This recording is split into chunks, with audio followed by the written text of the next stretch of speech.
Pour la 4e année consécutive, l'OCIRP organisait son débat sur la dépendance et la perte d'autonomie.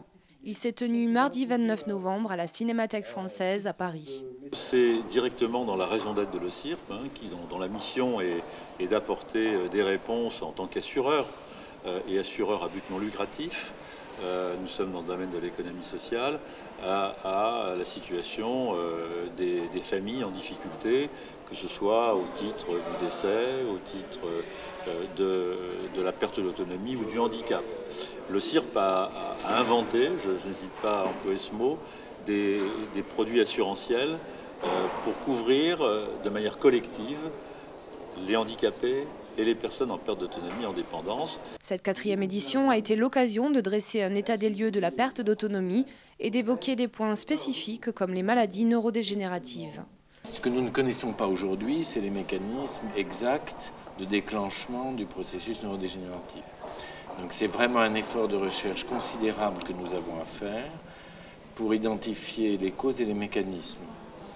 Je crois que, bien sûr, il y a des mesures de prévention, mais qui sont plus, encore une fois, je l'ai dit, des mesures de prévention vasculaire que nous connaissons, sur l'exercice physique, possiblement, bien sûr, l'influence du tabac, des graisses, des choses comme ça. Mais aujourd'hui, dans le cadre des maladies neurodégénératives elles-mêmes, nous sommes, encore une fois, dans une relative ignorance de savoir si ces mesures de prévention s'appliquent directement.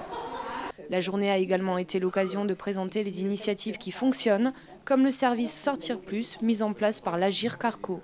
Sortir Plus, c'est un service qui a été mis en place par l'action sociale des caisses de retraite complémentaires Agir Carco, qui consiste à proposer aux personnes âgées de plus de 80 ans à la fois un cofinancement, puisqu'en fait il est financé à près de 90% par les caisses de retraite complémentaires, et en même temps un service, c'est-à-dire un numéro de téléphone où les personnes peuvent appeler pour organiser leur sortie du domicile. Ça c'est, j'allais dire, l'aspect organisationnel.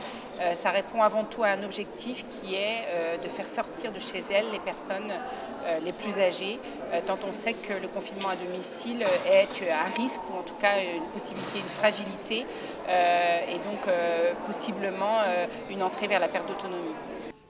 Le panorama des propositions émises par les principaux acteurs du débat sur la dépendance a permis de faire ressortir 3 thèmes majeurs, la prévention, la gouvernance et l'aide aux aidants. Qui n'est pas un sujet récent, l'aide aux aidants, c'est comment les aider, est-ce qu'il leur faut un statut? On voit bien que c'est assez, d'une certaine façon, ça fait loin d'être simple et d'être aussi simple que ça de dire il faut un statut de l'aidant. On voit bien qu'il y a peut-être un lien avec l'aidant dans le cadre du handicap, mais que l'aidant, c'est aussi sa reconnaissance et peut-être aussi de la prévention. Alors, est-ce qu'il faut former les aidants? Point d'interrogation. Comment les aider? Comment faire de la prévention? Comment les informer? On voit bien qu'on a un lien là qui vient directement aussi avec ce thème majeur de la prévention. Une journée qui a été conclue par la secrétaire d'État auprès de la ministre des Solidarités et de la Cohésion sociale.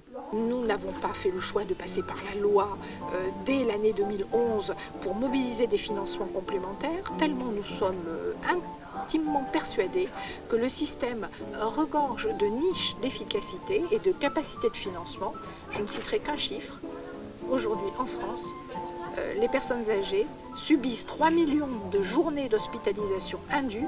Si vous faites la multiplication à 700 € jour, vous avez plus de 2,5 milliards de capacité de redéploiement vers des solutions beaucoup plus douces, beaucoup plus confortables, qui évitent à la personne de stationner dans cette espèce de parking hôpital où elle n'a rien à faire une fois la part aiguë de sa pathologie traitée.